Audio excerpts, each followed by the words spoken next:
اعوذ باللہ من الشیطان الرجیم اعوذ باللہ من الشیطان الرجیم اعوذ باللہ من الشیطان الرجیم اعوذ بکلمات اللہ التامات من شر ما خلق اعوذ بکلمات اللہ التامات من شر ما خلق اعوذ بکلمات اللہ التامات من شر ما خلق. آواز تو پہنچ رہی ہے؟ اعوذ پڑھیے سب سے. اعوذ باللہ السمیع العلیم من الشیطان الرجیم اعوذ باللہ السمیع العلیم من الشیطان الرجیم اعوذ باللہ السمیع العلیم من الشیطان الرجیم. کیونکہ اللہ تبارک و تعالیٰ کا حکم ہے وَإِذَا قَرَأْتَ الْقُرْآنَ فَاسْتَعِذْ بِاللَّهِ مِنَ الشَّيْطَانِ الرَّجِيمِ. جب تو قرآن شریف کی تلاوت کرے اور قرأت کرے تو پہلے اعوذ باللہ من الشیطان الرجیم پڑھ لے، استعاذہ کر لے اللہ سے، شیطان مردود سے. اور تقریر کوئی شروع نہیں کی ابھی، پہلے آیا کی تاکہ رہ نہ جائے. ٹھیک ہو گیا؟ آج کیا ہے؟ کیف تکفرون باللہ وکنتم امواتا فاحیاکم ثم یمیتکم ثم یحییکم ثم الیہ ترجعون. هو الذی خلق لکم ما فی الارض جمیعا ثم استوى الی السماء فسواہن سبع سماوات وهو بكل شیء علیم. کیف تکفرون باللہ وکنتم امواتا، کس طرح کفر کرتے ہو تم اللہ کے، کیسے اللہ کا انکار کرتے ہو. وکنتم امواتا، حالانکہ تم پہلے مردہ تھے. فاحیاکم، پھر تم کو زندہ کیا. ثم یمیتکم، پھر تم کو مارے گا، مار ڈالے گا. ثم یحییکم، پھر تم کو زندہ کر دے گا. ثم الیہ ترجعون، پھر تم سب اسی کی طرف لوٹو گے، واپس جاؤ گے اور رجوع کرو گے. اب پہلے لفظوں کے معنی آپ خیال کر لیں. یہ کیفا تکفرون باللہ، کیفا جو ہے یہ فعل سے پہلے جب واقع ہوتا ہے تو حال ہوتا ہے، اور اسم سے پہلے واقع ہوتا ہے تو خبر ہوتا ہے.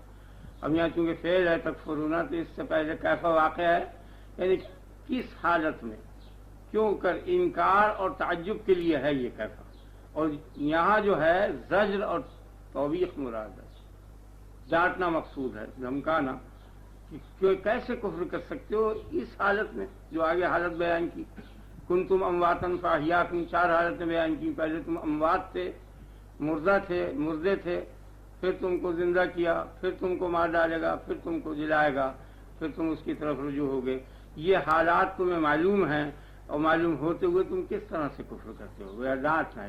لفظ صورتاً تو یہ لفظ استفہام اور استغفار کے لیے ہے، لیکن یہاں زجر و توبیخ اور ڈانٹ کے لیے ہے کہ ایسا نہیں ہونا چاہیے، انکار ہے، کفر نہیں کرنا چاہیے. کیف تکفرون باللہ وکنتم امواتا. اور یہ واو جو ہے یہ حالیہ ہے، یہ جملہ پورا کا پورا حال ہے. حال کے لیے تو یہ شرط ہے کہ اس حال کے مطابق ہو اور ایک زمانے کے ساتھ مقترن ہو.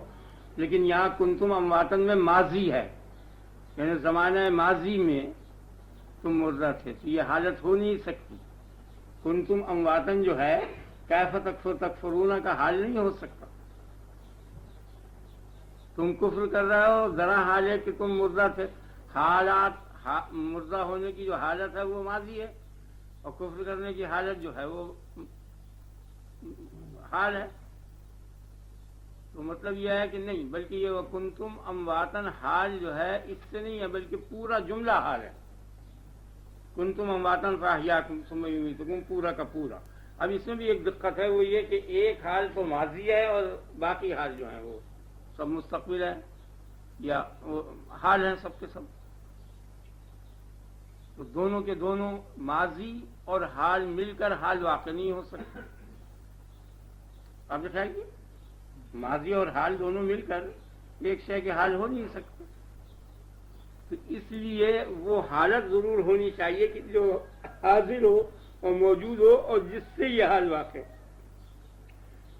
تو مطلب یہ ہے کہ تم کفر کرتے ہو اس حالت میں یہ نہیں، بلکہ تم کفر کرتے ہو اس حالت میں کہ تمہیں علم ہے اس بات کا کہ وکنتم امواتا فاحیاکم. اور یہ جو تمہیں علم ہے اس بات کو تم خوب جانتے ہو. کیف تکفرون باللہ ہے، کیوں کر تم اللہ کا کس طرح سے کفر کرتے ہو، حالانکہ تم کو اس بات کا پورا پورا علم ہے، ان چاروں حالتوں کا پورا پورا علم ہے. تو یہ علم جو ہے یہ اب حاضر ہو گیا، اب اس سے یہ حال واقع ہو.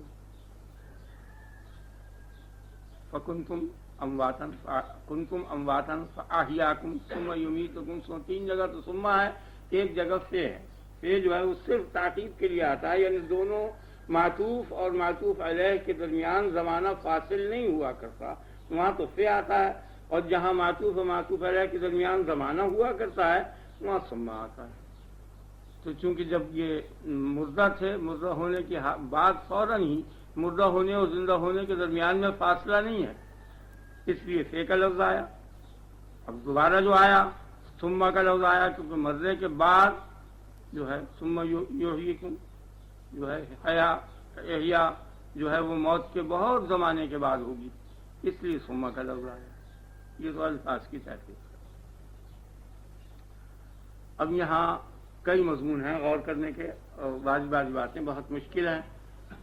پہلی بات تو یہ غور کرنے کی ہے کہ کیف تکفرون باللہ.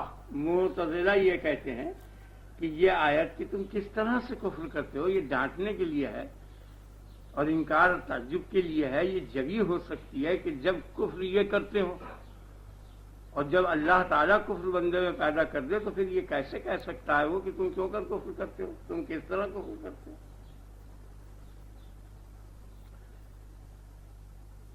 یہ آیت جو ہے ڈانٹ جبھی ہو سکتی ہے کہ جب بندے کفر کے فاعل ہوں، اور اگر کفر کا خدا فاعل ہوگا تو اس صورت میں یہ کہنا کہ تم کیسے کفر کرتے ہو، یہ کوئی ڈانٹ اور کوئی دھمکی اور کوئی تہدید نہیں ہونے کی، بلکہ یہ ایک زائد سے چیز ہو جائے گی.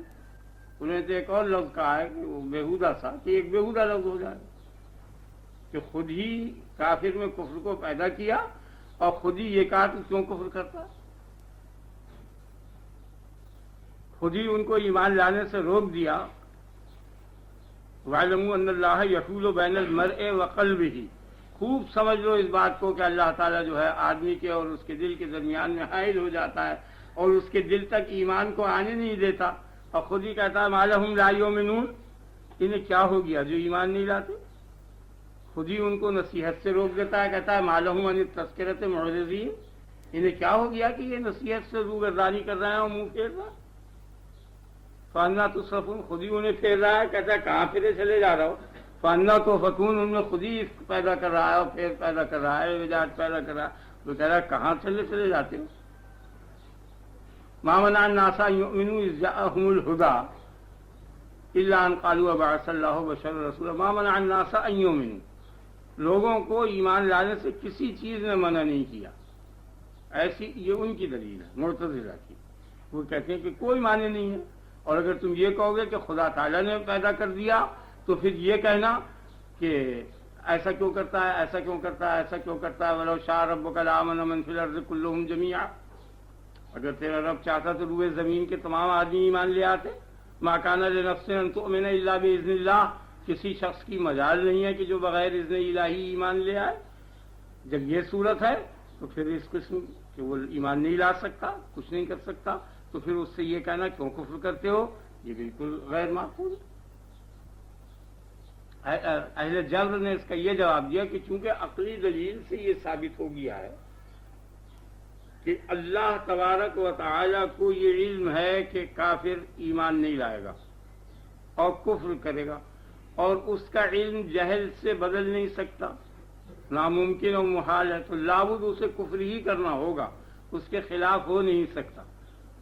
کوئی کافر کفر کر ہی نہیں سکتا، اس لیے کہ اس نے یہ جان لیا ہے اور اس کو یہ علم ہو گیا ہے کہ یہ کفر کرے گا. اب کفر کے خلاف ایمان نہیں لا سکتا. وہ اگر ایمان لے آئے گا تو اللہ تعالیٰ کا علم جہل سے بدل جائے گا، اور اللہ تعالیٰ کا علم کا جہل سے بدل جانا محال اور ناممکن ہے.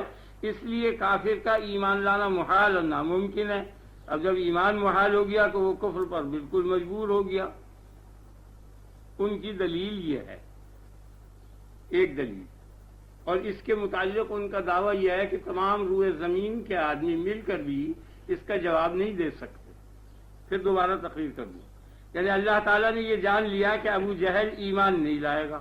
اب اگر ابو جہل ایمان لے آئے تو اللہ تعالیٰ کا علم جہل سے بدل جائے گا اور نعوذ باللہ اللہ تعالیٰ جاہل ہو جائے گا، تو لہذا ابو جہل کا ایمان لانا محال ہو گیا، وہ قطعی نہیں ایمان لا سکتا، اور جب وہ ایمان نہیں لا سکتا تو قطعی کفر پر وہ مجبور ہو گیا، اس کو کفر ہی کرنا پڑے گا، اس کے خلاف نہیں کر سکتا اور ایمان نہیں لا سکتا۔ ان کی دلیل بھی ہے، دو دلیلیں ہیں بہت زبردست جس کا جواب معتزلہ نہیں دے سکے، ان میں سے ایک یہ ہے، ایک میں ابھی آپ کے سامنے اور بیان کر دوں۔ اس کی تقریر سمجھ میں آ گئی نا آپ کو؟ یعنی اللہ تبارک و تعالی نے فرعون یا ابو جہل کے متعلق یہ ازل میں جان لیا تھا کہ یہ ایمان نہیں لانے کا، تو لہذا اس کو ایمان نہ لانا ہی ہوگا، یہ نہیں ہو سکتا کہ وہ ایمان لے آئے، وہ ایمان نہ لانے پر مجبور ہے۔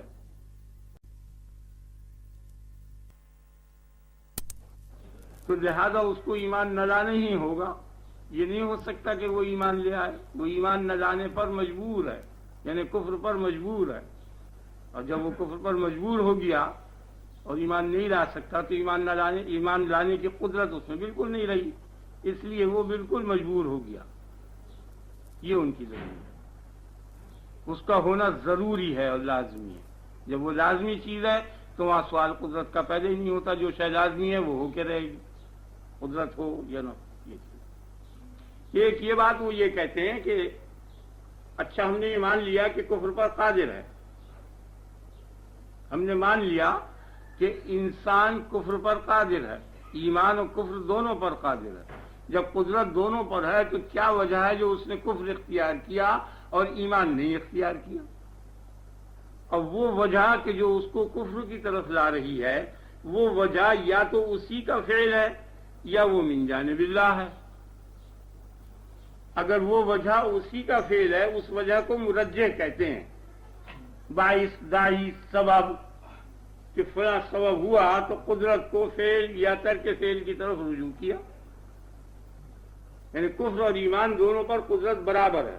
جب دونوں پر قدرت برابر ہے تو کوئی سا بھی ایک فعل جبھی ہوگا کہ جب اس قدرت کے ساتھ کوئی ضمیمہ اور کوئی داعی اس کے ساتھ ملے نہیں قدرت کے۔ جب تک قدرت کے ساتھ کوئی مرجح اور داعی نہیں ملنے کا ہرگز فعل صادر نہیں ہونے کا۔ یہ سمجھ میں آ گئی آپ؟ اب وہ مرجح جو ہے یا من جانب اللہ ہے یا من جانب العبد ہے، بندے کی طرف سے۔ اگر وہ مرجح من جانب اللہ ہے تو قطعی مجبور ہو گیا، اور اگر وہ مرجح بندے کی طرف سے ہے تو جس طرح سے کہ اس فعل میں بندے کے گفتگو ہو رہی ہے، اسی طرح اس مرجح میں گفتگو ہوگی کہ اس مرجح پر وہ قادر ہے یا نہیں ہے۔ اگر وہ قادر نہیں ہے تو مجبور ہو گیا، اگر وہ قادر ہے تو کیا وجہ کہ اس نے یہ مرجح پیدا کیا اور اس مرجح کے خلاف ترک فعل کا مرجح نہیں پیدا کیا، وہی گفتگو وہاں جاری ہوگی، اور اس صورت میں تسلسل لازم آئے گا، وہ محال ہے، لہذا مرجح اور ترجیح دینے والا فعل کا یا ترک فعل کا وہ من جانب اللہ ہی ہے، اللہ ہی بس۔ اور یہی معنی جبر کے ہیں تو ہر فعل من جانب اللہ ہو رہا ہے۔ یہ دو دلیلیں ہیں، اور انہوں نے یہ دعویٰ کیا ہے ان دونوں کے متعلق کہ اگر ساری دنیا کے عقلاء جمع ہو جائیں تو اس کے اندر کوئی خط نہیں کھینچ سکتے، یعنی غلطی نہیں پکڑ سکتے۔ چنانچہ مخالف جماعت نے نہیں پکڑی غلطی، اور وہ نہیں گویا اس کے اوپر کوئی اعتراض کر سکے، انہوں نے اپنے دلائل دیتے رہے، اور تو اس کے باوجود جب یہ دلیل سے ثابت ہو چکا کہ ہر فعل من جانب اللہ ہے، اللہ کو یہ حق ہے کہ وہ جو چاہے کہے کیف تکفرون باللہ، کیوں کفر کرتے ہو، خود ہی کفر پیدا کرے اور خود ہی یہ کہہ دے یہ کہہ دے۔ یہ ان کی طرف سے جواب ہے، اہل سنت کی طرف سے اور جبریہ کی طرف سے۔ اہل سنت اور جبریہ دونوں کے دونوں اس طرف گئے ہیں کہ بندے کے فعل کا خالق خدا ہی ہے، بندہ نہیں۔ میں پہلے مختصر سوال اس اعتبار سے قبل بیان بھی کر دیا۔ اہل سنت کی ایک جماعت جو احناف سے تعلق رکھتی ہے، ان کے نزدیک یہ ہے کہ ایک چیز کا بندہ خالق ہے بس، اور باقی نہیں، ارادے کا۔ وہ جو قصد مصمم ہے، فعل کے کرنے کا جو مصمم ارادہ ہے اور مصمم قصد ہے، وہ تو بندے کی طرف سے ہے، اور فعل کا وجود خدا کی طرف سے۔ انہوں نے تقسیم کر دی، اور امام جعفر صادق رضی اللہ عنہ کی طرف اس بات کو منسوب بھی کیا ہے کہ انہوں نے یہ فرمایا تھا، یہ ان کا خیال ہے۔ باقی یہ تو صحیح نہیں ہے یہ رائے، یہ تو بالکل غلط ہے۔ اس لیے کہ جب بندے کا ایک فعل جو ہے ایک چیز پر بندہ قادر ہو گیا اور اس سے اس کی الوہیت میں کوئی فرق نہ آیا، تو تمام چیزوں کا وہ فاعل اور خالق ہو جائے تو اس کی الوہیت میں کیا فرق آئے گا؟ تمام افعال کے کرنے سے بہتر یہ ہے کہ افعال کے کرنے کا جو قصد مصمم ہے وہ تو بندے کی طرف منسوب کرو اور افعال کو خدا کی طرف منسوب کرو۔ چلو بھائی، نسبت کو قائم کرنے کے واسطے بین طریقہ اختیار کر لیا کہ قصد مصمم بندے کی طرف سے اور اس کا فعل کا وجود خدا کی طرف سے، کیونکہ وہ کثیر افعال ہیں، وہ سب خدا ہی کرتا ہے اور یہ صرف قصد مصمم کر لیتا ہے۔ تو اس کے اندر تو خرابی یہ ہے کہ جس طرح سے کہ ایک فعل کو وہ موجد ہو گیا اور خدا کا موجد ہونا اس کے منافی نہیں ہے توحید کے، تو تمام افعال کا بھی موجد ہو جائے جب بھی وہ منافی نہیں ہونے کا۔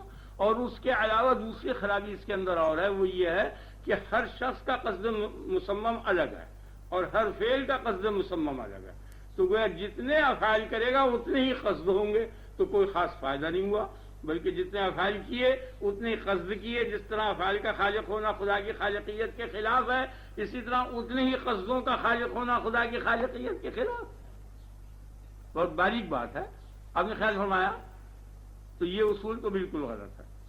اس کا نام رکھا ہے انہوں نے قسم، تو یہ قسم جو ہے یہ تو صحیح چیز نہیں ہے۔ اور امام غزالی نے یہ لکھا ہے کہ ہم نے کتاب اللہ سے اس لفظ کو اختراع کیا ہے اور حاصل کیا ہے، لہا ما کسبت وعلیہا ما اکتسبت، اس لیے ہم قسم کا لفظ بول دیتے ہیں۔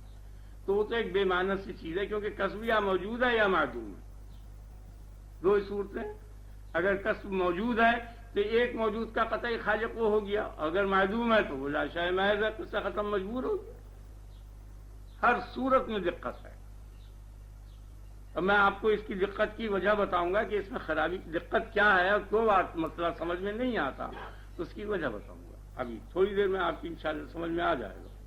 بہرحال میں نے دلیلیں دونوں بتا دیں اور دونوں دلیلوں کا جواب بھی میں نے بتاؤں گا آپ کو، دلیلیں صحیح نہیں، یعنی کسی دلیل سے بھی انسان کا مجبور ہونا اس طرح سے ثابت نہیں ہو سکتا جیسے کہ راشے کی حرکت ہے۔ یعنی انسان جب راشے کی حالت میں ہوتا ہے اور اس وقت جو ہاتھ ہلاتا ہے تو اس حرکت پر بالکل مجبور ہوتا ہے سب کے نزدیک، وہ فعل اضطراری ہے۔ اس طرح سے جو اختیاری فعل ہیں قطعی ان سے مختلف ہے،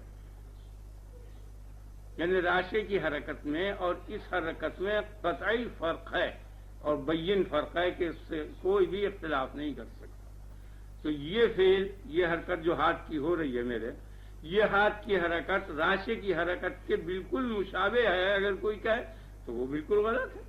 اس حرکت کے اختیاری ہونے کو ہر جانور بھی جانتا ہے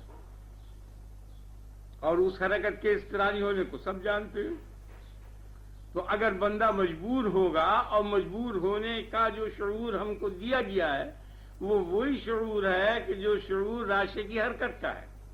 آپ غور کریں، آپ نے خیال ہونا، آپ غور فرمائیے، یعنی ہمیں انسان کو جو شعور دیا ہے اضطرار کا اور جبر کا، وہ وہی شعور ہے جو اس راشے کی حرکت کا۔ اس حرکت کی بابت تو شعور نہیں ہے، اس حرکت کے متعلق اضطراری ہونے کا شعور انسان کو نہیں دیا گیا۔ یہ بات سمجھ آئی؟ بڑی اچھی بات ہے اگر اللہ تعالیٰ آپ کو مجھ کو توفیق عنایت کرے۔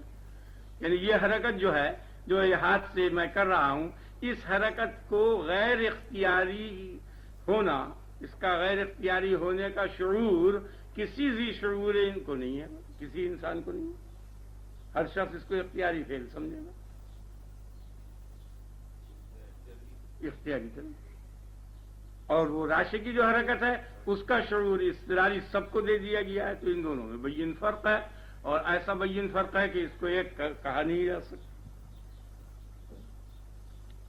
اور خدا تعالیٰ کی تنزیہ کے واسطے اور اس کی تقدیس کے واسطے اگر ایسا کیا جائے کہ تمام کو مجبور قرار دے دیا جائے تو اس طرح سے اس کی تقدیس اور تنزیہ تو ہو جائے گی، لیکن یہ جتنے احکام شرع ہیں یہ سب ختم ہو جاتے ہیں۔ تو اس گروہ کے دلائل کا تو خلاصہ یہ ہے کہ اگر بندہ مختار نہیں ہوگا تو رسالت باطل ہو جائے گی، کیونکہ غیر مختار کو رسول آن کے کہے گا کیا؟ یہی کہے گا تم یہ کرو یہ نہ کرو، وہ اس قابل ہی نہیں ہے کہ کرنے اور نہ کرنے کے. تو امر و نہی اور مدح و ذم اور ثواب و عقاب یہ مجبور ہونے کی صورت میں قطعی باطل ہو گیا، اور اس کی کوئی توجیہ نہیں ہو سکتی، ساری دنیا مل کے نہیں کر سکتی. اور مختار ہونے کی تقدیر پر ان کے خیال کے مطابق خدا تعالیٰ قطعی غیر قادر ہو گیا یا غیر خالق ہو گیا بندے کے افعال کو.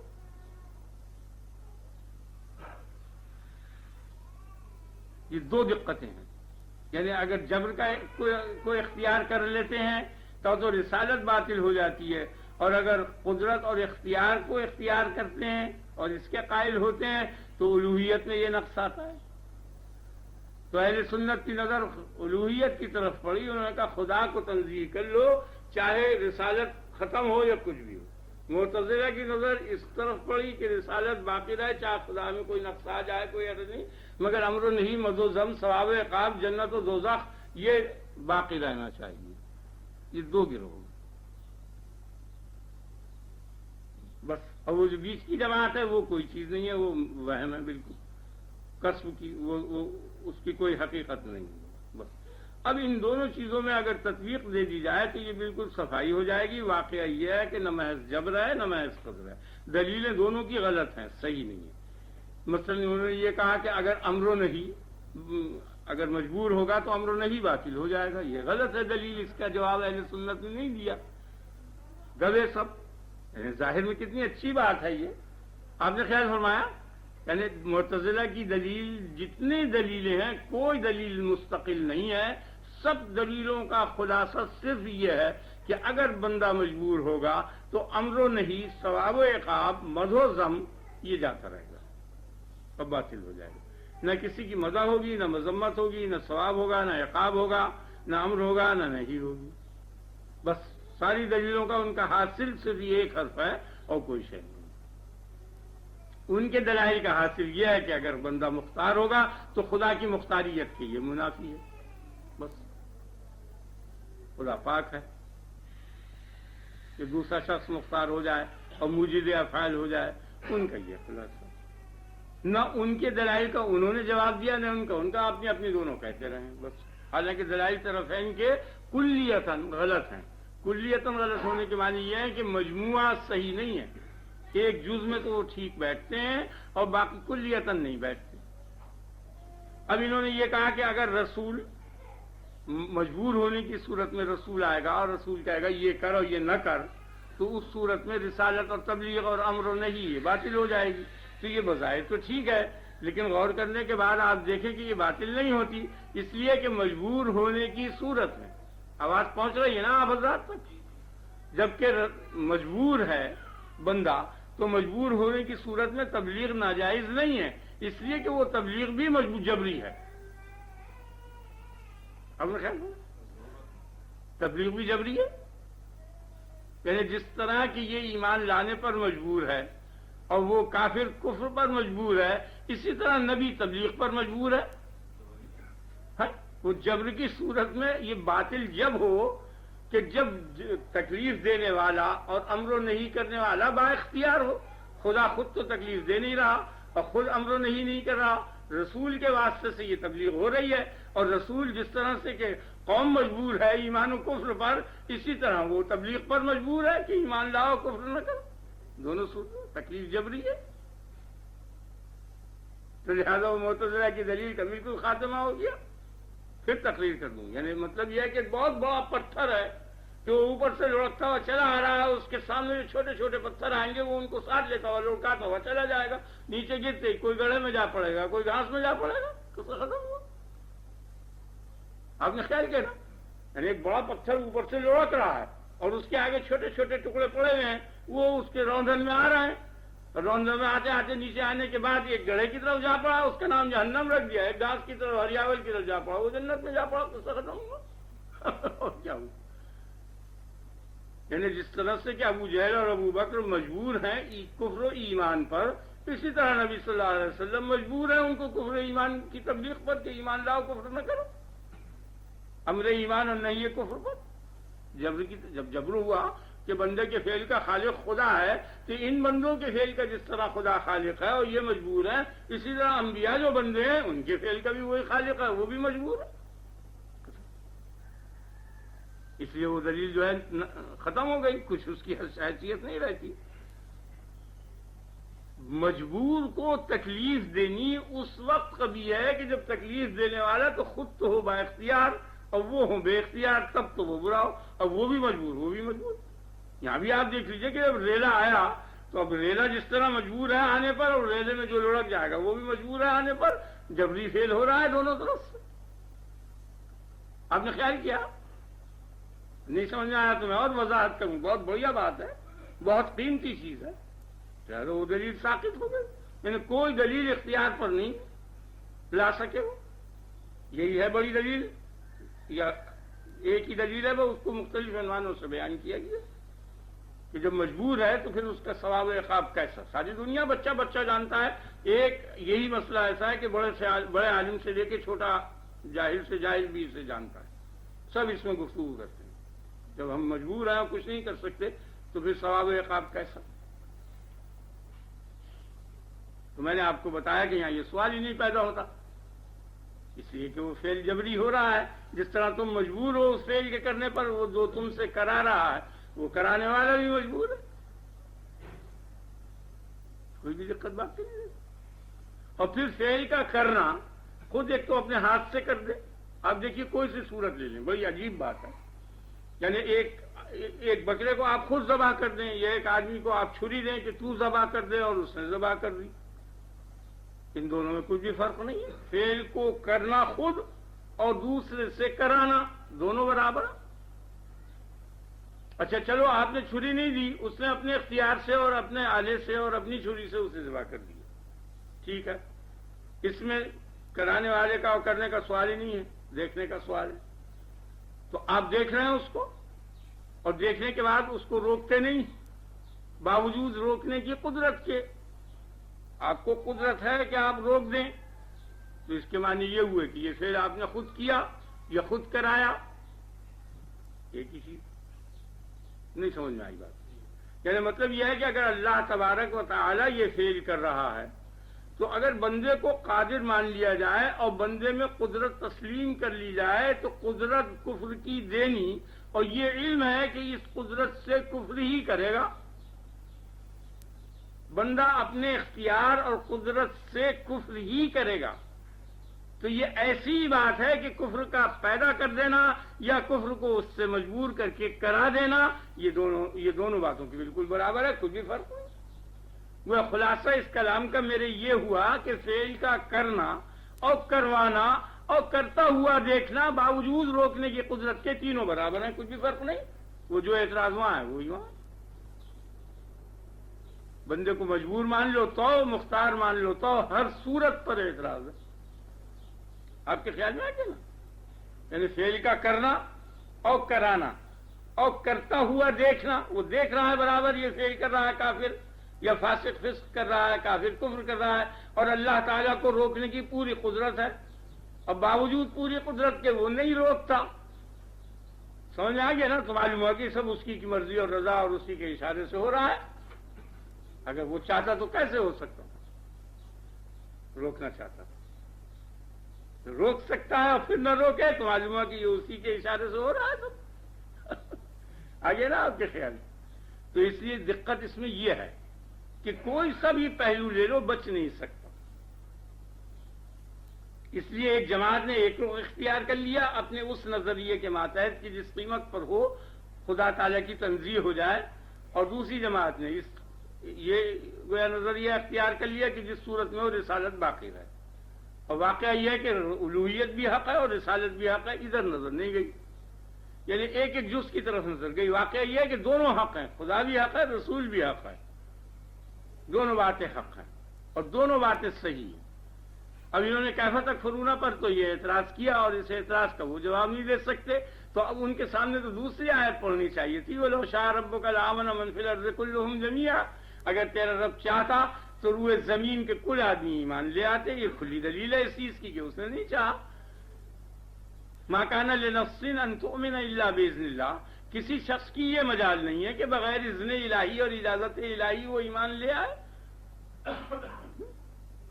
وَلَوْ شِئْنَا لَآتَيْنَا كُلَّ نَفْسٍ هُدَاهَا، اگر ہم چاہتے تو ہر شخص کو ہدایت کر دیتے. وَلَٰكِنْ حَقَّ الْقَوْلُ مِنِّي لَأَمْلَأَنَّ جَهَنَّمَ مِنَ الْجِنَّةِ وَالنَّاسِ أَجْمَعِينَ، لیکن میرا پہلا قول کرسی نشین ہوا، وہ بات ٹھیک نکلی. میں پہلے سے کہہ چکا تھا کہ اکثر جنوں کو اور آدمیوں کو جہنم سے بھر دوں گا، وہی بات ہوئی. تو معلوم ہو کہ سبھی کچھ اسی کے ارادے اور قدرت سے ہو رہا ہے. آگے نہ ہو کہ خیر، تو وہ معتزلہ کے مقابلے پر یہ دوسری آیات بیان کرتے ہیں. اب وہ ان آیات کی تعویل کرتے ہیں، یہ ان آیات کی تعویل کرتے ہیں. یہ قصہ ہے. حالانکہ یہ بات غلط ہے، دونوں قابل تعویل نہیں ہے، دونوں حق ہیں اور دونوں کلام اللہ ہیں، اور دونوں حق ہیں اور دونوں باتیں صحیح ہیں. بالکل ٹھیک ہے، کوئی بھی نہیں. وَلَوْ شَاءَ اللَّهُ لَجَعَلَكُمْ أُمَّةً وَاحِدَةً، اگر اللہ تعالیٰ چاہتا تو تم سب کو وہ ایک ہی گروہ کر دیتا، یہ سب کے سبھی مومن ہو جاتے. اس سے صاف ظاہر ہو. وَلَٰكِن لِيَبْلُوَكُمْ فِي مَا آتَاكُمْ، لیکن وہ تم کو آزماتا ہے جو کچھ اس نے تم کو دیا ہے، یعنی جو اختیار اور قدرت تم کو دی ہے، اس قدرت اور اختیار میں تمہاری آزمائش کرنی چاہتا ہے، اس لیے ایک نہیں کیا. ورنہ سب ایک ہو جاتے اور سب کے سب ایمان پر مجبور ہو جاتے. اس سے یہ پتہ چل گیا کہ مجبور نہیں، پہلے ٹکڑے سے یہ پتہ چلا. ان اللہ لا یغیر ما بقوم حتی یغیروا ما بانفسہم، کسی قوم کی اللہ تعالیٰ حالت نہیں بدلتا جب تک کہ وہ خود اپنی حالت کو نہ بدلے. وَلَوْ أَرَادَ اللَّهُ بِسُوءٍ، اگر اللہ تعالیٰ کسی کے ساتھ برائی کا ارادہ کر لیتا ہے تو پھر اس کا کوئی روکنے والا نہیں ہوتا. دوسرا ٹکڑا آیت کا یہ ہے. تو قرآن میں تو دونوں چیزیں ہیں.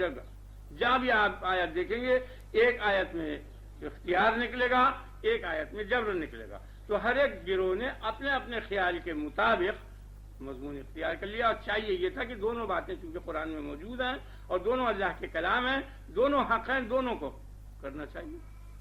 تو ہمارے نزدیک تو جبر اور قدر دونوں حق ہیں. ہماری یہ نئی بات ہے، بالکل آپ کے سامنے میں نے ظاہر کی. ہماری رائے یہ ہے کہ جبر بھی ہے اور قدر بھی ہے. اب وہ آگے بات چلے گی کہ جبر و قدر میں تطبیق کیوں کرو، وہ تو آگے میں آپ کے سامنے بیان کروں گا. واقعہ حق یہی ہے کہ دونوں باتیں حق ہیں. جبر بھی حق ہے، یعنی ہر فعل کا، ہر شے کا خدا خالق ہے، یہ بالکل حق ہے. اور انسان صلحان مختار ہے اور نبی برحق ہے، یہ بھی بالکل حق ہے. اور امر نہیں حق ہے، مذہم حق ہے، ثواب و عقاب حق ہے، یہ بھی حق ہے. یہ سب چیزیں فرع ہیں انسان کے قدرت اور اختیار کی.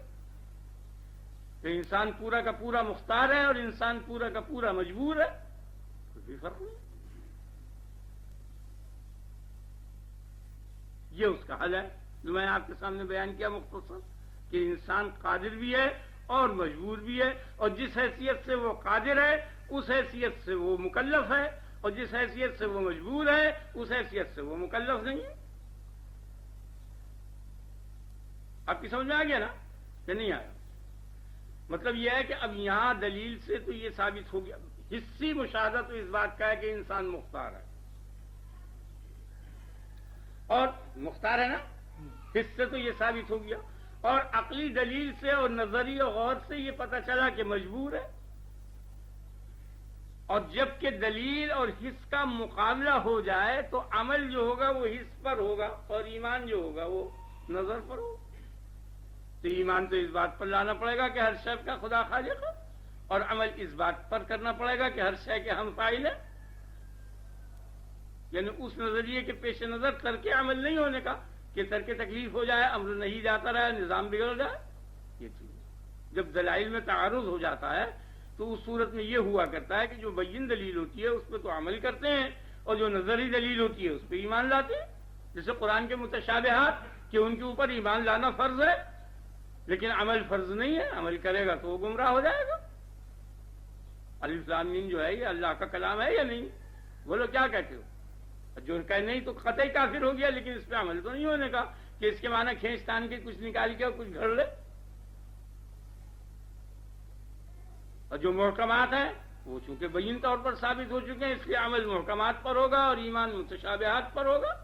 اس لیے جبر جو ہے وہ متشابہ ہے اور اختیار جو ہے وہ محکم ہے. دونوں چیزیں حق ہیں. آپ نے خیال کیا نا؟ ہاں. اب بات اصل یہ ہے، میں آپ کو اس کی تطبیق کی وجہ ابھی بیان کروں گا اور سمجھانے کی کوشش کروں گا. جتنی میری عقل ہے اتنا میں بیان کر دوں گا، جتنا مجھے شعور ہے میں آپ کے سامنے بیان کر دوں گا. کہ یہاں دو صورتیں ہوتی ہیں. مثلا بیٹا ہے وہ ماں کا بھی پورا ہے اور باپ کا بھی پورا ہے. کسی جز کے متعلق کاٹ کر آپ نہیں کہہ سکتے کہ اتنا ٹکڑا تو باپ کا ہے اور اتنا ٹکڑا ماں کا ہے، بلکہ وہی انگلی ماں کی بھی ہے اور وہی انگلی باپ کی بھی ہے، کوئی فرق نہیں، کہیں تقسیم نہیں کی جا سکتی.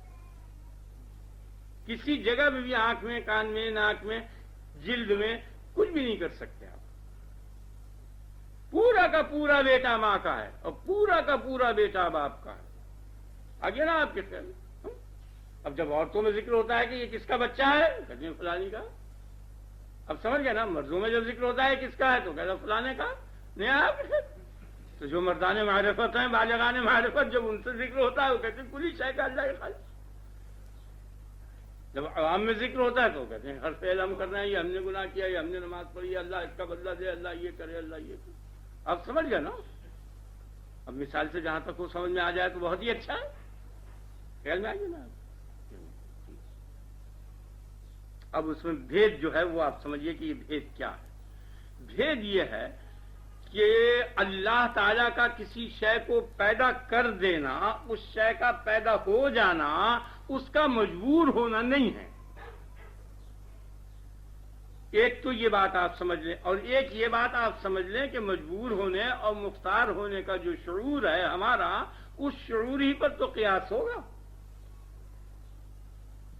ہمارا جو شعور ہے اس شعور ہی پر تو قیاس ہوگا.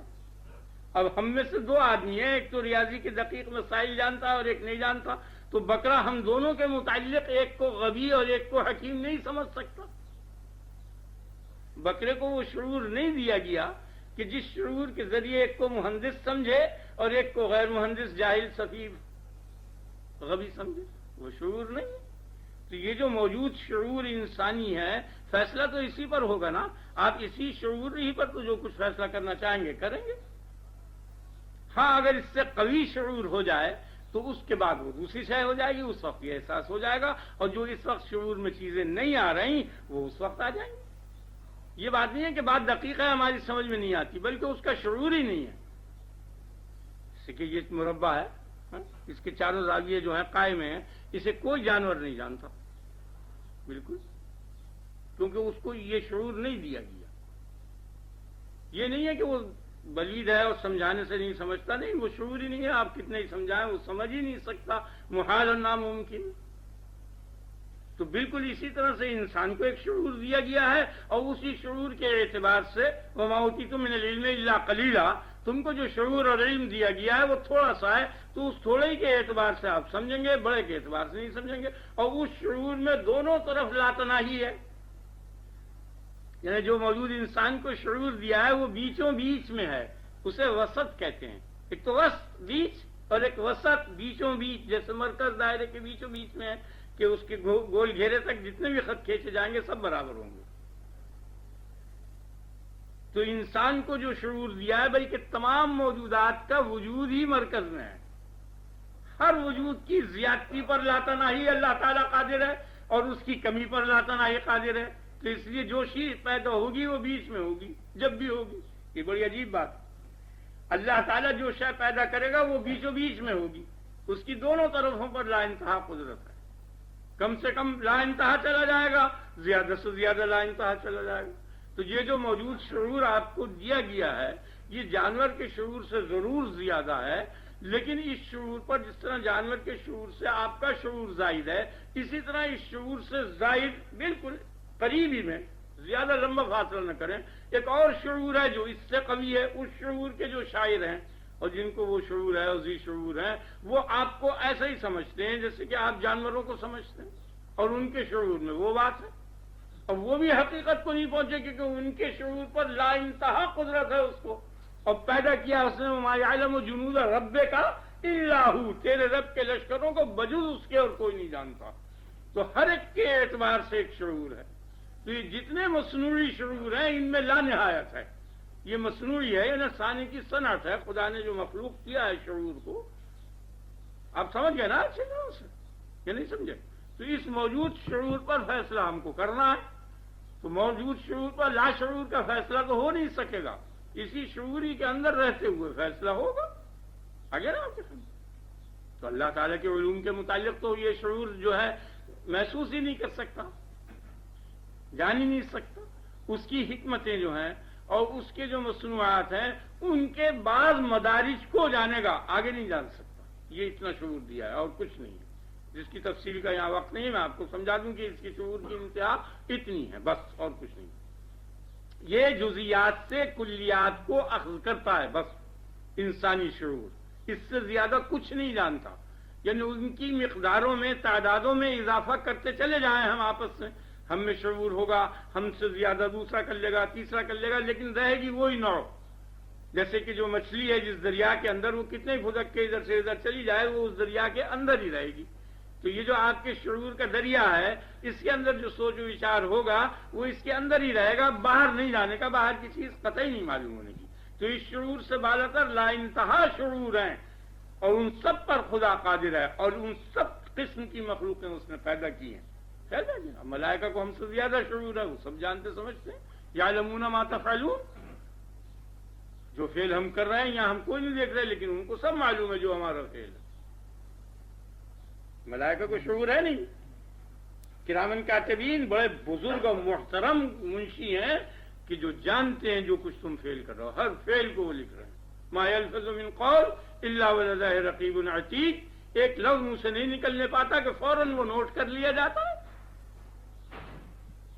اور جو اس کا ٹائم آئے گا وہ جہاں سکرۃ الموت بالحق، یقیناً وہ آنا ہے. ذالک ما کنت منہ تحید، ھذا ما لدی عتید، یہ میرے سامنے موجود ہے، پاس موجود ہے جو تیار، جو تو نے کیا. تو ایک ایک بات لکھ لیتا ہے، ایک ایک بات جانتا ہے. تو بہرحال فرشتے کا شعور جو ہے انسانی شعور سے زائد ہے، اسے سوچنے سمجھنے کی ضرورت نہیں. جس طرح ہم غور خوض کر کے کسی بات کو سوچتے سمجھتے ہیں، وہ انہی باتوں کو بلا غور سمجھتا ہے. تو فرق ہو گیا نا. اور اس سے بھی زیادہ شعور ان میں بھی مدارج ہے. اور پھر اس کے علاوہ ہمیں علم نہیں کون سی مخلوق ہے کہ اس سے بھی زیادہ ان کو شعور دیا گیا ہو.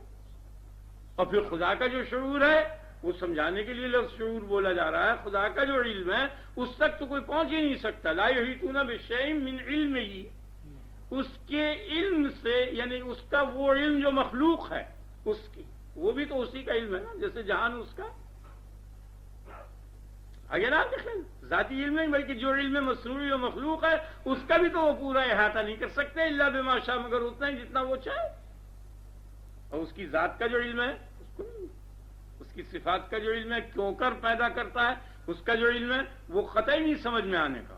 تو ہم اپنے شعور کے مطابق فیصلہ کر سکتے ہیں، اس سے زائد ہم آگے بڑھ ہی نہیں سکتے. اور اسی کے ساتھ ہم مکلف ہیں، ہمیں ضرورت نہیں اس سے آگے بڑھنے کی. اور اگر بڑھیں گے تو غالباً کامیابی نہیں ہونے کی. باہر ہے نوعیت سے، ہمارے شعور کی نوعیت سے وہ باہر ہے بس. تو اب فیصلہ یہ ہے کہ بندہ مجبور بھی ہے اور مختار بھی ہے. اب اس بات کو سمجھانا ہے کہ کہاں مجبور ہے اور کہاں مختار ہے. یہاں دو ظرف ہیں، اور ان دونوں ظرفوں میں تقسیم اس قسم کی نہیں ہے کہ آدھا ٹکڑا آپ کر دیں کہ ادھر، بلکہ وہ پورا کا پورا ایک اعتبار سے، پورا کا پورا ایک اعتبار سے اختیار ہے، وہی پورا کا پورا ایک اعتبار سے جبر ہے. اس چیز کو سمجھانا یہ نہیں ہے کہ ٹکڑے ہیں، وہ ٹکڑوں میں تو بحث ہی نہیں ہے. اگر ٹکڑا آپ کر دیں گے تو عالم امکان میں مجبور ہے بندہ، اس میں اختلاف نہیں، سب مجبور ہے امکان پر، یعنی ہونے نہ ہونے کے درمیان. ٹھیک، عالم آپ سمجھ گئے نا، عالم وجود میں مجبور ہے، یعنی کوئی اس میں نہیں، وہ پیدا کرے گا تو اس سے ہونا پڑے گا. یہ نہیں ہو سکتا کہ وہ کہے ہو، یہ کہ میں نہیں ہوتا، اسے پیدا ہونا پڑے گا. آپ سمجھ گئے نا. اور پیدائش کے جو مراتب ہیں، مفردات ان میں مجبور ہے، یہ عناصر اربع میں مجبور ہے، یہ ان کے جو مرکبات ہیں جمادات ان میں مجبور ہے، یہ جمود اس کے اندر ہے، نمو اس کے اندر ہے. عالم نامیات میں یہ مجبور ہے، آپ سمجھ رہے ہیں نا. عالم حیوانیت میں یہ مجبور ہے، شہوت و غضب اور حسی ارادہ حرکت ان میں مجبور ہے. یہاں گفتگو اس میں نہیں ہو رہی، آپ سمجھ گئے نا. عالم امکان میں مجبور ہے، عالم جمود میں مجبور، عالم نمو میں مجبور، عالم حیات میں مجبور، یعنی حیوان میں، حیوان بننے میں یہ مجبور ہے سب. اس میں گفتگو نہیں ہو رہی. عالم انسان میں مختار ہے، آپ سمجھ گئے نا. اس میں گفتگو ہو رہی ہے کہ آیا عالم انسان میں بھی مختار ہے یا نہیں ہے. گفتگو اس میں، جیسے قوائے نامیہ ہے، جاذبہ، ماسکہ، حازمہ، دافعہ، یہ قوتیں برابر کام کر رہی ہیں، ان میں مجبور ہے. کوئی قوت ہضم کر رہی ہے، کوئی قوت پہنچا رہی ہے، کوئی دفع کر رہی ہے، کوئی کچھ کر رہی ہے. ان تمام قوا میں یہ عالم نمو موجود ہے. انسان تو بہت سے عالموں میں ہے نا، تو جتنے بھی عالم ہیں ان سب میں تو ہے یہ مجبور، اور عالم انسانیت میں مختار ہے. اور اسی میں یہ گفتگو ہو رہی ہے کہ آیا عالم انسانیت میں بھی یہ مختار ہے یا نہیں ہے، اس میں بھی مجبور. گفتگو اس میں ہو رہی ہے. ویسے مجبور ہے، بھوک کے وقت کھانا کھانے پر مجبور ہے. آپ سمجھ گئے نا، کہ گوشت کھانے پر مجبور ہے. دن میں بیٹھ گئے نا، چلنے پر مجبور ہے، بیٹھنے پر مجبور ہے، زمین کے گھیرنے پر مجبور ہے، کسی حیز میں ہونے پر مجبور ہے، مرنے پہ مجبور ہے. آپ سمجھ گئے، اپنے ارادے سے موت کو نہیں روک سکتا. یہاں گفتگو اس میں نہیں ہے. ان میں تو ہے ہی مجبور، اس میں اختلاف ہے ہی نہیں، سب کے نزدیک مجبور. گفتگو انسان بحالت انسانیت مجبور ہے یا مختار ہے، اس میں گفتگو. بحالت حیوانیت نہیں، بحالت نمو نہیں، بحالت جماعت نہیں، بحالت جسمانیت نہیں، جوہر و عرض نہیں. انسان جوہر ہے، جوہریت میں مجبور، عرض ہے، عرضیت میں مجبور، سب چیزوں میں مجبور ہے. گفتگو تو صرف انسانیت میں ہو رہی ہے کہ ارادے سے جو فعل اس کے ہو رہے ہیں، آیا یہ جبری ہے، یہ اختیاری، یہ حرکت، یہ اس اب سمجھ گئے نا، ذہن بیٹھ گئے نا. مثلا بھوک کے وقت گوشت کھانے پر مجبور ہے، اس لیے حکم شرعی اس کے ساتھ متعلق ہے ہی نہیں. ان تمام عالموں میں سے اگر کسی عالم میں جب یہ واقع ہو جائے گا انسان، تو ان میں حکم شرعی متعلق ہی نہیں ہونے. یعنی کبھی بھی یہ حکم شرعی متعلق نہیں ہو سکتا کہ بھوکا رہے، کھانا پڑے گا، مجبور ہے. گوشت کھانا پڑے گا، مجبور ہے. لیکن گوشت میں دو چیزیں ہیں، ایک دمبے کا گوشت ہے، ایک سور کا گوشت ہے. تو گوشت پر تو مجبور ہے، اور سور کے گوشت پر آپ سمجھ رہے ہیں نا، ان دونوں پر مختار ہے. چاہیے کھائے، چاہیے کھائے. اور شیر جو ہے وہ مجبور ہے دونوں پر. آپ سمجھ گئے نا، اس کے لیے دونوں برابر ہیں. شیر کے لیے نہیں ہے، اس کے لیے حکم شرعی نہیں ہے. اس کے لیے تو دمبا اور سور دونوں برابر ہیں. آپ سمجھ گئے نا. اور انسان میں تفریق ہے، یہ مجبور نفس گوشت پر ہے، لیکن سور کا گوشت یہ جو اضافت ہے، یا دمبے کا گوشت، اس پہ مختار ہے، اس پہ مجبور نہیں ہے. اس لیے حکم شرعی متعلق ہو گیا کہ دمبے کا گوشت کھا سکتا ہے، سور کا نہیں کھا سکتا. اور شیر کو ممانعت نہیں ہے کہ وہ سور کا نہ کھا. آپ سمجھ گئے نا میری بات، بہت اچھی بات ہے.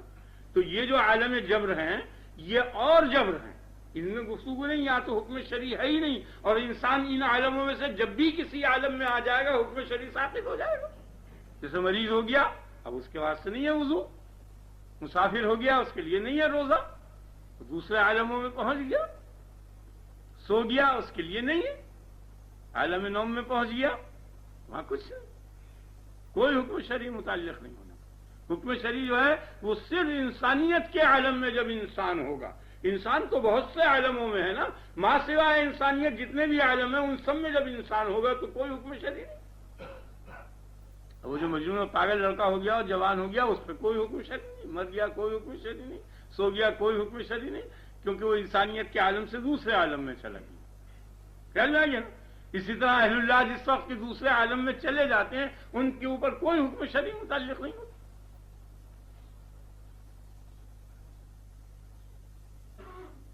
آگے نا. اور اس وقت وہ کچھ ایسی باتیں کریں، وہ دوسری بحث میں آپ کو سمجھو تو وہیں اسی عالم تک محدود رہے گی. اگر اس عالم میں لائیں گے غلطی ہوگی اور پکڑی جائے گی. سمجھ رہے گی. تو عالم شرع جو ہے اس کا تعلق جو ہے وہ عالم اختیار سے ہے، عالم جبر سے نہیں. یہ تصوف کے بھی آپ کو ذرا سا اشارہ ہو گیا، اس کا وقت نہیں ہے. نہیں، آپ کی یہ آیت کا معنی جو ہے ختم نہیں ہونے کی طرف. یہ جو باتیں ہوتی ہیں اولیاء سے اور یا ایسے مقامات ہوتے ہیں، یہ کیا ہے، یہ سب میں آپ کو سمجھا دوں گا. آپ اس مسئلے کو پہلے سمجھ لیں، جتنا بھی سمجھ میں آ جائے کہ وہی فعل جو اختیار سے ہو رہا ہے، حقیقت میں وہی فعل جبری ہے. جو فعل اختیار سے ہو رہا ہے وہی فعل جبری ہے. فرق اتنا ہے صرف کہ لفظ جبر جو اس پر لایا گیا ہے، ہمارے شعور میں لفظ جبر اس کے لیے نہیں لایا جاتا.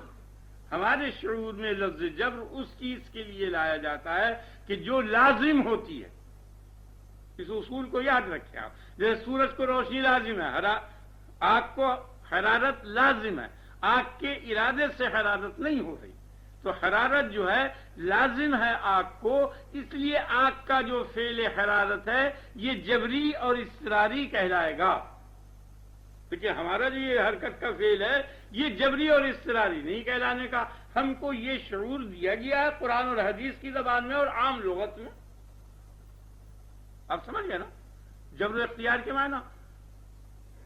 یعنی جو فعل کے لازم ہو، ملزوم کو، جو صفت کے موصوف کو لازم ہو، وہ لزوم کے جو معنی ہیں، لزوم کے معنی امتناع انفکاک، جدا نہ ہو سکنا.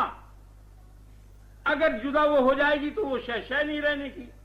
مثلا سورج سے روشنی جدا ہو جائے تو سورج نہیں رہے گا، آگ سے حرارت جدا ہو جائے تو آگ نہیں رہنے کی، برف سے ٹھنڈک جدا ہو جائے تو برف نہیں رہنے کی.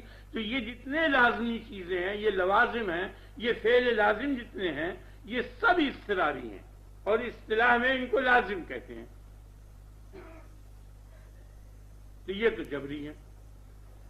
اور جبری ہونے کی وجہ کیا ہے کہ ان کے بغیر ملزوم نہیں ہو سکتا. یعنی جب کوئی شے ہوگی تو اس شے کا ہونا یہ معنی رکھتا ہے کہ اس کے جمیع لوازم ہیں. ان لوازم کو اگر ان سے کھینچ لیا جائے گا تو وہ شے نہیں رہنے کی، اس لیے وہ ان پر مجبور ہے، ان لازموں پر. وہ فعل لازمی کہلاتے ہیں. لیکن جو فعل کے لازم نہیں ہے، ملزوم کو، فاعل کو لازم نہیں ہے، ان سب فعلوں کو اختیاری فعل کہا جاتا ہے. اب اس بات کو آپ سمجھ لیں اچھی طرح سے. تو جبر اور اختیار کے معنی یہ ہیں. تو اللہ تبارک و تعالی نے پیدا کر دیا کسی چیز کو تو محض اس کا مخلوق ہونا اور اس کا خالق ہونا اور پیدا کرنا. اس شے کے مخلوق ہونا تو وہ قطعی ہے، اس شے کے مجبور ہونے کو نہیں چاہتا. اور اگر مخلوق ہونا ہی مجبور ہونا ہے تو اس میں کوئی شک نہیں ہے کہ ہر شے جو ہے خدا کی مخلوق ہے اور ہر مخلوق مجبور ہے. قصہ ختم ہو. اگر مخلوق ہونا ہی مجبور ہونا ہے تو اس میں کوئی شک نہیں کہ ہر شے مجبور ہو جائے گی. تو جس طرح سے کہ وہ اضطرار کو پیدا کر خالق ہے اس کا، اسی طرح وہ اختیار کو پیدا کر بھی اس کا خالق ہے. آپ سمجھے؟ نہیں آیا خیال میں؟ یہی اس کا جڑ. یعنی اختیار پیدا کرنے کے بعد اللہ کی وہ مخلوق ضرور ہو گیا لیکن مجبور نہ رہا، کیونکہ اختیار تو ضد ہے نا اضطرار کی. مجبور ہونا ضد ہے نا کہ وہ مجبور بھی ہو مختار بھی ہو. تو اللہ تعالیٰ نے جس طرح اضطراری قوتوں میں اضطرار پیدا کر کے ان سے فعل ثابت کرائے، اسی طرح اختیاری قوتوں میں اختیار فعل کر کے اختیار سے فعل ثابت کرائے. اور جس طرح ان کا مخلوق ہونا آپ سمجھ رہے ہیں نا منافی نہیں ہے، ان کا مستر ہونا منافی نہیں ہے، اسی طرح ان کا مختار ہونا منافی نہیں ہے. اس کی خالقیت اس کی دونوں جگہ باقی رہتی ہے. اضطراری قوتوں میں بھی اس کی خالقیت باقی رہتی ہے اور اختیاری قوتوں میں بھی اس کی خالقیت باقی رہتی ہے. اور یہ اس کے منافی نہیں. جس طرح آگ میں اضطراری قوت پیدا کر کے حرارت کا فعل سرزد کرا دیا، اسی طرح انسان میں اختیاری قوت پیدا کر کے فعل اختیاری نماز، روزہ، حج، زکات وغیرہ، چوری چکارہ یہ پیدا کر کے دیا اس. تو یہ اس کے مختار ہونے کے منافی نہیں. آپ نے خیال ہو رہا ہے؟ بہت حسین اور اچھی بات ہے. یعنی خدا تعالیٰ کسی شے کو اگر پیدا کر دے، انہوں نے تو دلیل سے یہ ثابت کیا نا کہ خدا نے پیدا کیا، چلو تسلیم کر لیا اس کو. اس سے یہ کب لازم آیا کہ اختیار کی نفی ہو گئی؟ اس نے جس طرح اضطرار کو پیدا کر دیا اسی طرح اختیار کو پیدا کر دیا. دونوں کا وہی خالق ہے، کوئی حرج نہیں، ٹھیک ہے. تو اختیار کا پیدا ہو جانا اختیار کا جبر ہونا نہیں ہے. اور اگر کہو کہ یہی معنی ہے تو پھر کوئی گفتگو میں کوئی نہیں.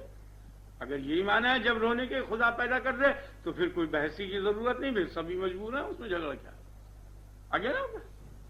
آپ سمجھ گئے نا.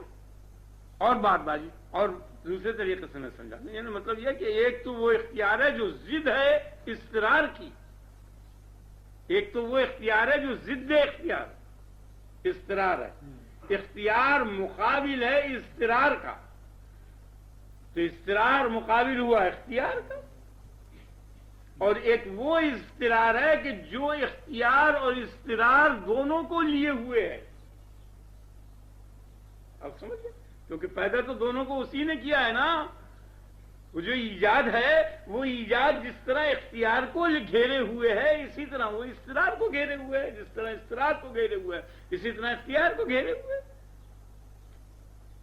تو دلیل سے یہ ثابت ہوا نا کہ خدا نے پیدا کر دیا، تو خدا کا پیدا کرنا دونوں کو شامل ہے، وہ اس کی قسم نہیں ہے۔ آپ خیال کر رہے ہیں نا ذہن میں، وہ قسیم ہے، قسم نہیں ہے، قسیم ہے وہ، یہ فرق ہے اس کے اندر۔ تو یہ دقت یوں پیدا ہوئی ہے کہ استقرار جو تھا وہ مقابل تھا اختیار کے، اور ایک وہ استقرار ہے کہ جس کی یہ دونوں قسمیں ہیں اور وہ قسیم ہے، ان کا یہ دونوں اس کو بانٹ رہے ہیں۔ اختیار بھی اس استقرار کو بانٹ رہا ہے اور استقرار بھی اس استقرار کو بانٹ رہا ہے۔ وہ استقرار ہے جو خدا کا فعل ہے، جس میں اس کو کوئی دخل نہیں۔ تو خدا کا فعل جس طرح استقرار کو شامل ہے اسی طرح اختیار کو شامل ہے۔ آپ کی سمجھ آئے گی؟ بالکل صاف ہو۔ تو جس وقت اس نے یہ کہا کن ہو تو یہ مجبور ہو گیا ہونے پر، ٹھیک ہے، اور یہ کہا کہ یہ فعل کر، افعل، یہ کر، یہ نہ کر، یہ دوسرا عالم تکلیف ہوا، ٹھیک۔ آپ کے سمجھ میں آ گیا نا یہ ٹکڑا، یہ کیا، یہ کر اور یہ نہ کر۔ تو یہ جو کہا کہ یہ کر اور یہ نہ کر، یہ خود نہیں کہا۔ اگر خود کہتا تو جس طرح ہونے پہ مجبور ہوا تھا اسی طرح اس فعل پہ مجبور ہو جاتا، بلکہ یہ نبی کی زبان سے کہوایا ہے۔ آپ سمجھ گئے نا، یہ نہیں کہا۔ آپ غور کر رہے ہیں نا، بڑی عجیب بات ہے۔ خدا نے امر نہیں کی۔ اگر وہ امر نہیں کرتا تو جس طرح اس نے یہ کہا کن تو یکون، اس کو لازم ہے کن کو، اور یہاں یکون لازم نہیں ہے۔ تو معلوم ہوا کہ یہ کن، یہ کر اور یہ نہ کر، نماز پڑھ یا نہ پڑھ، یہ اس کا قول نہیں ہے، یہ نبی کا قول ہے۔ آپ سمجھ گئے نا، نبی کی زبان سے کہوایا۔ دیکھو غلط فہمی نہ ہو جائے، آپ تم سب میرے لیے بھی دعا کرنا، غلط بیانی نہ ہو جائے، کبھی یہ کہہ دو کہ بھائی خدا کا قول نہیں ہے۔ مطلب یہ ہے کہ خدا کے قول ہونے کے معنی یہی ہے کہ جو نبی بیان کر رہا ہے۔ آپ سمجھ گئے نا، اگر خدا براہ راست یہ کہتا کہ نماز پڑھ تو کسی کی مجال تھی کہ نہ پڑھتا، یا ایمان لا تو کسی کی مجال تھی جو ایمان نہ لا۔ تو نبی کی زبان، ابو جہل سے خدا کہتا کہ تو پڑھ، تو کیا کرتا ہو؟ وہی درجہ ہوتا جو محمد صلی اللہ علیہ وسلم کا، جس طرح انہوں نے فوراً مانا، یہ بھی مانتا، کسی کی بھی مجال نہیں تھی۔ جب وہ فرعون سے کہہ دیتا ایمان لا تو مجال تھی اس کی، وہ نہیں لاتا۔ تو موسیٰ علیہ السلام کی زبان سے کہوایا تھا، خود اپنی زبان سے نہیں کہا۔ آپ سمجھ گئے یہ مطلب۔ تو یہ جو امر نہیں ہو رہا ہے یہ در حقیقت انبیاء علیہ السلام کی زبان سے ہو رہا ہے، خدا کی زبان سے نہیں ہے، اور یہ لفظ مشتبہ ہے۔ اس لیے میں آپ سے یہ استعاذہ کیا کہ اللہ سے پناہ مانگنی چاہیے، اسے پھر سمجھا دوں کہ دقت نہ ہو۔ ہاں، یعنی خدا تعالیٰ نے انبیاء علیہ السلام کو کہا کہ تم میری طرف سے ان کو یہ حکم دے دو، یہ صورت یا بالکل بالکل میری طرف سے ان کو یہ حکم دے، یہ چیز، یہ فرق۔ تو یہ جو امر ہوا ہے کہ نماز پڑھ اور روزہ رکھ، یہ امر جو ہے یہ تکوینی نہیں ہے بلکہ تکلیفی ہے، اور تکلیفی امر نبی کے واسطے سے ہوتا ہے، یوں سمجھ لیجیے، اللہ کی طرف سے نہیں ہوتا۔ براہ راست تکلیف نہیں ہوتی، تکوین ہوتی، اللہ کی طرف سے تکوین ہوگی۔ اللہ اگر کہہ دے گا کہ یہ ہو، وہ ہو جائے، یہ کر، وہ کرنا ہے اس کو مجبور۔ فاتحہ تعاون او کرا، قالت آتینا طائعین، زمین آسمان سے یہ کہا کہ آؤ دونوں، خواہ راضی خوشی آؤ یا ناراض ہو کر آؤ، میری اطاعت کے اندر مجبور ہو جاؤ۔ قالت آتینا طائعین، انہوں نے کہا نہیں، ہم مجبور ہو کر نہیں آتے، ہم تو اختیار سے اور راضی خوشی سے تیری اطاعت کرتے ہیں۔ تو انہیں کر، تو راضی خوشی سے اطاعت کر، تو وہ مجبور ہو کر راضی خوشی سے اطاعت کرنا، یا مجبوری کے معنی ناراضگی کے نہیں ہے، یعنی بغیر ارادے کے، یہ مطلب ہے۔ مجبوری کے معنی بغیر ارادے، اور اس کے معنی اطاعت کے معنی ارادے کے۔ تو جس عالم میں یہ حکم ہو رہا ہے کہ یہ فعل کر، اور بندے نے وہ فعل کیا، اللہ تعالیٰ نے فعل کو پیدا کیا، اس کو نماز کے فعل کو پیدا کیا، چوری کے فعل کو پیدا کیا، اچھے یا برے فعل کو اللہ نے پیدا کر دیا۔ تو وہ جو پیدا کر رہا ہے اختیار کے واسطے سے، اختیار سے جو بندہ فعل کر رہا ہے وہی فعل اختیار سے وہ پیدا کر رہا ہے۔ پہنچا آپ کا ذہن؟ نہیں پہنچا۔ یعنی اختیار سے جو فعل کیا انسان نے، وہ فعل اختیار سے کرنا ہی اللہ کے اختیار سے ہونا ہے، یوں سمجھ، یہ مطلب یعنی اختیار سے فعل کرنا، انسان کا اپنے اختیار سے فعل کرنا، یہ پورا کا پورا جو چیز ہے یہ اللہ کا پیدا کرنا ہے۔ یعنی اللہ نے تنہا اختیار کو نہیں پیدا کیا، تنہا فعل کو نہیں پیدا کیا، بلکہ اختیار سے فعل کو پیدا کرتے ہوئے پیدا کیا۔ یہ اس کا اختیار سے بندہ اپنے اختیار سے فعل کرتا ہے، یہ ایسی حالت پوری بندے کی جو ہے جوں کی توں یہ اللہ نے پیدا کی، اور ہر شے کا اللہ خالق ہے، اس کے معنی یہ ہیں۔ بندہ جو اپنے اختیار سے فعل کر رہا ہے، اس کے معنی کیا ہے؟ یہ نہیں ہے کہ اختیار اس کا الگ، فعل الگ، بندہ الگ، نہیں، بلکہ بندے کو اختیار لازم، اختیار کو فعل کرنا لازم۔ اب یہ تینوں چیزیں جو ہیں پوری کی پوری مسلسل، یہ خدا کے اختیار کا نتیجہ ہے۔ اور آیت میں بھی اسی کی طرف اشارہ ہے، اللہ خلقکم وما تعملون، اللہ نے پیدا کیا تم کو، یہ واو بمعنی مع ہے، مع ما تعملون یا مع اعمالکم، میں تمہارے اعمال کی، یعنی کم مع اعمالکم کو پیدا کیا، یعنی خلقکم نہیں بلکہ خلقکم مع اعمالکم۔ اللہ نے کیا پیدا کیا؟ کم و اعمالکم، وما تعملون کے معنی و اعمالکم۔ بہرحال اگر اس سے کچھ سمجھ میں آ جائے تو آ جائے، اچھا، اور نہیں تو اللہ کی مرضی، جو بھی کچھ ہو۔ جی ہاں، بہت نزاکت ہے، کچھ حد ہی نہیں، اور نزاکت کی وجہ یہ ہے جو میں نے آپ کے سامنے ابھی اشارہ کیا کہ وہ شعور کہ جن شعوروں سے خدا کے افعال جانے جاتے ہیں، وہ شعور بندے کو دیا ہی نہیں گیا۔ ہم اس سے کلیات نکالیں گے اور کلیات کے ذریعے ہم اس کو دیکھیں گے بس، اور کوئی چیز جیسے دوربینوں کے ذریعے، اب دوربینوں کے ذریعے جتنا علم ہو جائے اتنا ہو جائے، باقی نہیں۔ یہ دلائل جو ہیں یہ بمنزلہ عینکوں کے اور بمنزلہ دوربینوں کے ہیں، اب اس میں جتنا نظر آ جائے، باقی حقیقت میں نہیں معلوم ہونے کا کہ کیا ہے، یعنی کیا طریقہ ہے، یہاں بھی تو نہیں معلوم ہوا نا کہ اب دیکھیے یہ حرکت کی، یعنی آپ نے پانی بہا دیا، لوٹی کی دھار ڈالی ہے اور پانی بہا، تو آپ کو بہنا تو نظر آ جائے گا لیکن بہانا کبھی نظر نہیں آنے کا۔ آپ کہیں گے ہاں ہم دیکھ رہے ہیں، اب بے دیکھے آپ کہہ دیتے ہیں دیکھ رہے ہیں، دیکھا دیکھا کچھ نہیں دیکھا تو آپ نے بہنا ہے، نہیں سمجھا؟ ہر فعل کو دیکھ جائیے، آپ کاٹ رہے ہیں تو آپ کاٹنے کو تھوڑی دیکھ رہے ہیں، وہ جو شے کٹ رہی ہے کٹنا دیکھ رہے ہیں، اسی کو آپ کہہ رہے ہیں کہ ہم نے کاٹنا دیکھ لیا۔ کاٹا کہاں؟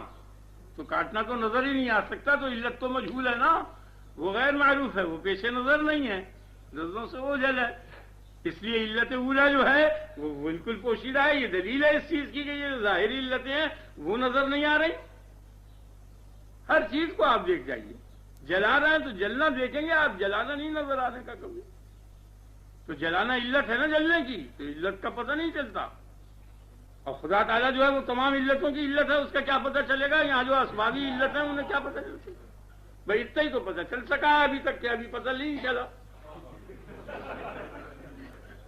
بھائی اتنا ہی پتہ چل سکا ہے، اور اس سے زیادہ نہیں پتہ چل سکتا۔ اب یا تو وہ جدید شعور دے دے، آپ سمجھ گئے نا، اور یا موجود شعور کو زائل کر دیا جائے، بس یہی تدبیر ہو سکتی ہے۔ بس یا تو مزید شعور آئے، یا جو موجود شعور ہے یہ جائے، کیونکہ یہ ناقص شعور ہے نا، اس سے ناقص دکھائی دے رہا ہے تو اسے توڑ دینا چاہیے، پھینک دینا چاہیے، بیکار ہے، آپ سمجھ گئے نا، بس وہ بیکار ہوتے ہی باکار ہو جائے گا، کہ یہی پتہ چلا ہے کہ خیر، بس اب اس مسئلے کے متعلق خلاصہ اتنا ہی ہے جو میں نے آپ کے سامنے بیان کیا۔ اب آپ دوسری بات، ٹھیک ہے نا، یہ اب اس کے متعلق کوئی اور بات پوچھنی ہے تو اب میں ہر چیز کا جواب ضرور دے دوں گا آپ کو۔ اعتراض جو ہے جی کائے کی، یہ تو ساری حصی مثالیں ہیں، آپ نے یہ تو سب حصی مثالیں تو ہو رہی ہیں، کس چیز کی مثال آپ چاہتے جی؟ اختیار اور جبر کی حصی مثال، جیسے آپ یہ فرض کیجئے کہ ایک گھوڑا ہے، آپ کے خیال میں آ گیا یا نہیں آیا؟ ٹھیک ہے، آپ گھوڑے پر کسی آدمی کو بٹھا دیجئے، بیٹھ گیا وہ، ٹھیک، اس کو دوڑا دیجئے، دوڑ گیا یا نہیں، اس کو ہنسائیے، ہنستا ہوا دوڑاتا ہوا لے جا رہا ہے یا نہیں؟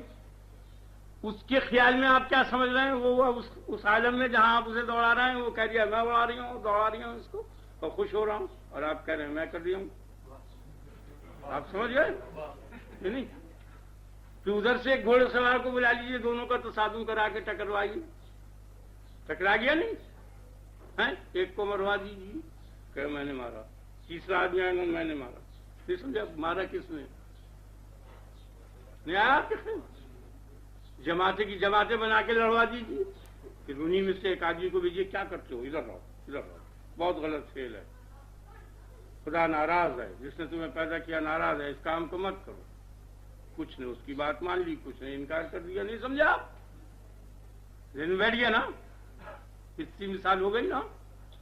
بہت زیادہ اچھی مثال ہے، اس سے زیادہ کی مثال ہے، اور سنیما کی مثال موجود ہے. آپ دیکھیے سب کچھ ہو رہا ہے اس عالم کے اندر. وہ ہنس رہے ہیں، بول رہے ہیں، کھا رہے ہیں، وہ سب اپنے آپ کو ذی شعور اور ذی اختیار سمجھ رہے ہیں. نہیں، بچے ہو رہے ہیں، شادیاں ہو رہی ہیں عالم سنیما میں. دیکھا آپ نے؟ نہیں. آپ یہاں سے دیکھ کے ہنس رہے ہیں کہ یہ کیا کر رہے ہیں، کچھ بھی نہیں. خیال میں آ گیا نا؟ 3 برس آپ کے تماشا دیکھنے میں گزر جاتے ہیں. 10 برس کی ہو گئی لڑکی تھی کہ ہم نے شادی ہوئی، اور شادی ہوتے ہی بچہ ہوا، اور پھر وہ جوان ہوئی، پھر اس کی شادی ہوئی. اسی عالم سنیما میں آپ 5 منٹ کے اندر یہ کل افعال ہو رہا ہے. انہم یرونہ بعیدا ونراہ قریبا. وہ اس کو دور سے دیکھ رہے ہیں، ہم اس کو قریب دیکھ رہے ہیں. آپ سمجھتے خیال میں آ گیا؟ قرآن شریف بھرا پڑا آپ کے لیے بڑی حصی مثال نمایاں ہے. یہ فیل ہو رہا ہے بالکل 16 آنے واحد میں. سب کو ختم کر دیجیے، ڈراپ سین کچھ بھی نہیں ہو گیا. گیا نا وہ کہیں پتہ چلتا ہے ان کا کہ وہ کہاں سے؟ فہل تری لہم من باقیہ، کوئی نظر آیا؟ کہاں گیا وہ جماعت کی جماعت؟ کہاں گئی؟ آپ کے خیال میں وہ جو جماعتیں تھیں کہیں ان کا پتہ بھی چلتا ہے؟ کچھ جگہ جگہ کہہ دیا ہل تری لہم من باقیہ. کچھ ہے؟ سب ختم. اور یہ تو بہت قوی ہے. یہ جو آپ کا تخیل ہے یہ آپ کے مقابل میں نہیں سمجھا آپ؟ یہ بہت آپ سمجھ رہے ہیں نا اچھی طرح سے؟ آپ اتنے قوی نہیں ہیں، ذہن بیٹھ گیا، کیونکہ آپ یہ دونوں مخلوق ہیں اسی کی. ذہن بیٹھ گیا نا؟ آپ اس بات کو سمجھے نہیں سمجھے؟ یعنی آپ کا تخیل آپ کے مقابل میں زیادہ کمزور نہیں ہے جتنا کہ آپ خدا کے مقابل میں کمزور ہیں. اتنی بھی حقیقت نہیں ہے. اب اس کی حقیقت آپ کے سامنے ہے کہ یہ کتنی بے حقیقت چیز ہے. نہیں سمجھا؟ اور وہ بے حقیقت چیز یقیناً آپ بے حقیقتوں کے مقابل میں قطعی با حقیقت ہے. آپ اتنے بھی بے حقیقت نہیں ہے آپ کی، آپ اس سے بھی کم حقیقت ہے خدا کے مقابل میں. کہ یہ دونوں ممکن ہے، وہ خالق ہے، وہ واجب ہے. نہیں سمجھا؟ آپ اور آپ کا تخیل دونوں ممکن، اور یہاں دونوں ممکن نہیں. یہاں خدا کی مخلوق ممکن نہیں. یہ خالق ایک مخلوق، ایک واجب ایک ممکن.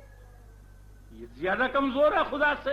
آپ کا تخیل آپ سے اتنا کمزور نہیں ہے، ضرور کمزور مگر اتنا کمزور نہیں. آپ زیادہ کمزور ہیں. یہ عالم سارا اتنی دیر میں ختم ہو جائے گا، یہ تو اس سے بہت کمزور ہے، بہت ہی جلدی ختم ہو جائے گا. کوئی چیز بات نہیں. تو آپ کے خیال میں آ گیا نا؟ آپ سمجھ گئے نا؟ حصی مثال آپ فرما رہے تھے. ٹھیک ہے،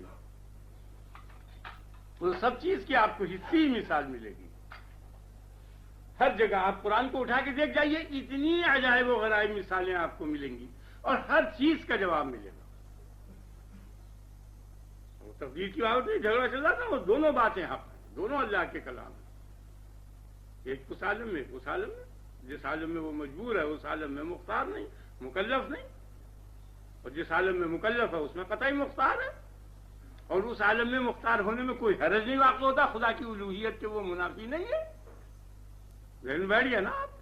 جیسے آدمی سو رہا ہے، سوتا ہوا آدمی جو ہے وہ بالکل مجبور ہے یا نہیں؟ اور جو وہ خواب میں جگہ جگہ اڑتا ہوا چلا جا رہا ہے، وہی انسان جو سو رہا ہے وہی چین اور جاپان کا سفر کر رہا ہے. نہیں سمجھا؟ کل کام وہ کر رہا ہے. ٹھیک ہے یا نہیں؟ آپ نے سمجھا نہیں؟ جو آدمی سو رہا ہے وہ تو مجبور ہوا نا. اور جو چین اور جاپان جا رہا ہے وہ کون ہے؟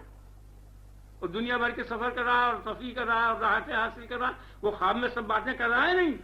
تو اس وقت میں وہ 16 آنے مختار ہے، اور جس وقت میں وہ 16 آنے مختار ہے اسی وقت میں وہ 16 آنے مجبور ہے. لیکن وہ عالم بیداری ہے، وہ عالم نو ہے. نہیں سمجھا؟ آپ سمجھ گئے نا؟ اور زندہ مثال ہے اس سے زیادہ زندہ مثال ہے. ٹھیک ہے نا؟ وہی شخص چل رہا ہے، پھر رہا ہے، کھا رہا، پی رہا، مباشرت کر رہا، دنیا بھر کے کرم کر رہا ہے. نہیں سمجھا؟ اور آپ اس عالم میں دیکھو تو وہ بالکل مجبور ہے، سو رہا ہے. اگر سانپ کاٹ لے تو پرواہ نہیں، بچھو کاٹ لے تو اتنا مجبور ہے. نہیں سمجھا؟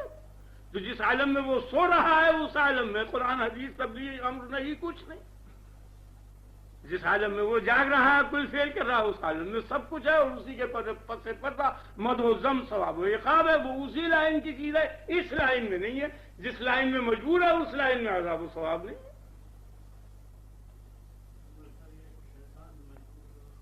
آپ کی سمجھ میں آ گیا نا؟ بہرحال جتنا سمجھ میں آیا اتنا سمجھ لو آپ. اور الٹ سلٹ سوال کرو گے تو وہ مضمون رہ جائے گا. شیطان کا کیا کرو؟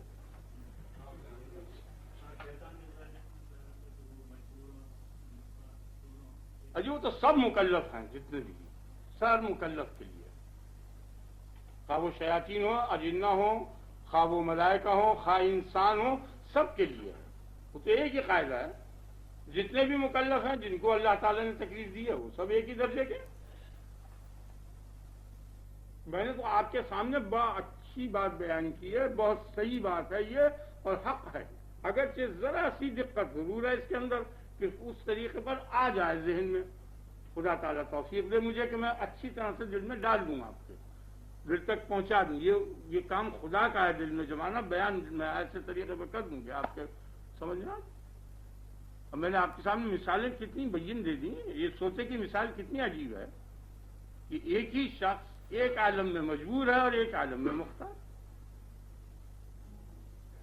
اور کل افعال ہو رہے ہیں، اور اگر وہ صبح کو نہ اٹھے تو وہی اس کے لیے موت ہے. یہ تھوڑی سمجھے آپ، وہ عالم ہے حقیقت مستقل. اللہ یتوفی الانفس حین موتها والتی لم تمت فی منامها. تو عالم دوسرا ہے، اسے یہ نہ سمجھا. کیونکہ اگر وہ صبح نہ جاگے، اتنا ہی فرق ہے نا کہ یہ صبح جاگ جاتا ہے، وہ دوسری صبح کو جاگے گا جس کا نام قیامت ہے. وہ صبح قیامت کو اٹھے گا، یہ صبح پھر اتنا ہی فرق. فَيُمْسِكُ الَّتِي قَضَىٰ عَلَيْهَا الْمَوْتَ وَيُرْسِلُ الْأُخْرَىٰ إِلَىٰ أَجَلٍ مُّسَمًّى معین وقت تک دوبارہ اس کو پھر صبح کو بھیج دے. تو اس عالم میں جانے کے بعد ہر چیز جو ہے، آپ سمجھ گئے نا، فرق ہو گیا نا دونوں عالموں کا. اس میں بالکل مختار ہوتا ہے اور یہاں بالکل مجبور ہے. اور دونوں کا ایک ہی ٹائم ہے. اسی ٹائم میں ہم بول رہے ہیں، اسی ٹائم میں ہم بولنے پر مجبور ہیں. یہ جو ہم اختیار سے بول رہے ہیں یہی مجبوری ہے. وہ عالم آپ کو نظر نہیں آ رہا، جس طرح بہانہ نظر نہیں آ رہا بہنے سے، ویسے پردہ ہے. اور وہ پردہ ایسا اس لائن کا پردہ نہیں ہے، وہ کیا ایسا پردہ ہے کہ وہ ایک عالم کو دوسرے عالم سے جدا کر دیتا ہے. جیسے موت کا پردہ کہ ایک عالم کو دوسرے عالم سے جدا کر دیتا. ایک تو یہاں پردہ ڈالنے تو حجاب ہو جائے، یہاں بھی نظر نہیں آنے کا، لیکن ہے دونوں کی لائن ایک. اب وہ لائن میں فرق ہے. اب میری بات سمجھ گیا نا؟ آپ نے خیال فرمایا یہ فرق ہے. تو دوسرا عالم تو انسان کئی عالموں میں موجود ہے نا، متعدد عالموں میں. تو یہاں جو دو عالم ہیں ان میں سے ایک عالم میں مجبور ہے اور ایک عالم میں مختار ہے. اور جس عالم میں مختار ہے اس کے متصل ثواب و عقاب اور جہنم و جنت ہے. اور جس عالم میں مجبور ہے وہ لائن صاف ہے، وہاں کچھ نہیں ہے. وہاں نہ جنت ہے، نہ دوزخ ہے، نام ہے، نہ نہیں ہے، نہ قرآن ہے، نہ حدیث ہے، کچھ بھی نہیں ہے. وہ تو مجبور ہے. جیسے سوتا ہوا یہاں کیا چیز ہے؟ کچھ بھی نہیں. لیکن خواب میں دونوں چیزیں ہیں، یا راحت ہے، یا آسائش ہے، یا تکلیف ہے. یا اچھی صورتیں دیکھ رہا ہے، یا سانپ اور بچھو دیکھ رہا ہے. اب سمجھ رہے ہیں نا؟ اور یہاں کیا؟ یہاں آنکھ بند ہے. اب دیکھیے نا کہ ایک ہی شخص ایک ہی وقت میں کچھ بھی نہیں دیکھ رہا اور اتنا غافل ہے کہ اس کو سانپ کاٹ جائے تو پتہ نہ چلے. اور وہی شخص اسی وقت میں ہزاروں چیزوں کو دیکھ رہا ہے، چل رہا پھر رہا، دنیا بھر کے کام کر رہا. یہ نمونہ کافی ہے آپ کے لیے، یہ مثال بالکل بین ہے. آپ نے کچھ شبہ ہے اس میں؟ تو اسی وقت میں جو ہم بول رہے ہیں، آپ سن رہے ہیں، یہ سب اختیاری فعل کر رہے ہیں. اور اسی وقت میں ہم دوسرے عالم کے اندر نہایت مجبور ہیں. وہی مجبوری جو ہے وہی معنی خدا کے خالق ہونے کے ہیں. اور یہ جو فعل ہو رہا ہے قدرت کا، یہی معنی ہمارے مختار ہونے کے ہیں. اور جزا اور سزا اسی عالم کو لازم ہے، اس عالم کو لازم نہیں ہے. چیز سمجھنے کی ہے. یعنی یہ عمل اور یہ اس کا بدلہ، یہ دونوں ایک ہی لائن کی چیزیں ہیں. یہ نیکی کی اور اسی کی متصل جنت، اور یہ بدی کی اور اسی کے متصل جہنم. نہیں سمجھا آپ؟ تو نیکی اور جنت کا مجموعہ آپ سمجھ گئے، اور بدی اور جہنم کا مجموعہ، یہ سب جو ہے یہ اس عالم کے اندر ہے. دونوں دار عاقبت اور دار دنیا، یہ دونوں مخلوق ہیں اس عالم میں. اور وہ جو ایجاد کا عالم ہے وہ ان دونوں کو گھیرے ہوئے ہے. وہ پیچھے یہ تو عالم وجود ہے، خواہ عالم عمل ہو خواہ عالم جزا ہو، عالم وجود دونوں کو گھیرے ہوئے ہے. آپ سمجھ گئے نا؟ وجود کے یہ دونوں ٹکڑے ہیں اور ایجاد ان دونوں ٹکڑوں کو گھیرے ہوئے ہے. کوشش کریں آپ سمجھنے کی. اب میں اور اچھے لفظ خدا عنایت کرے گا تو میں اور اچھی طرح سمجھا دوں. یعنی عالم ایجاد جو ہے اس عالم کے اندر مجبور ہے، عالم وجود میں مختار ہے، اور یہ وجود ایجاد سے جدا نہیں ہے. وہی ایجاد ہے، وہی وجود، وہی بہانا ہے، وہی بہنا. اب دیکھیے نا یہاں کیا ہو رہا ہے. وہی روشن کرنا ہے، روشن ہونا ایک ہی جگہ چل رہا ہے. ہر جگہ آپ دیکھیں گے کہ موجود علت کے ساتھ ہوگا اور علت کبھی بھی نظر نہیں آنے کی.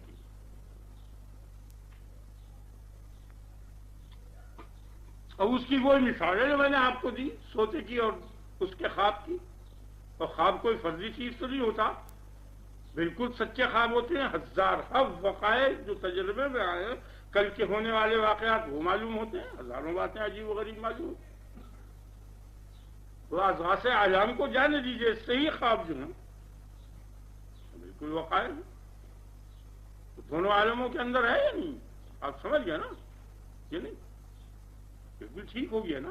ایک ہی وقت میں مجبور اور مختار ہونے کی مثال چاہیے تھی نا آپ کو، وہ مل گئی کہ جس وقت میں وہ مختار ہے اسی وقت میں وہ مجبور ہے. اور یہی وجہ ہے کہ جو عالم خواب کے اندر پھر رہا چل رہا ہے سب دیکھ رہے ہیں. اب اگر وہ وہاں مر جائے، اس کے مرنے کے کیا معنی؟ یعنی وہاں اس عالم سے نکل آئے، یہی معنی تو ہے نا.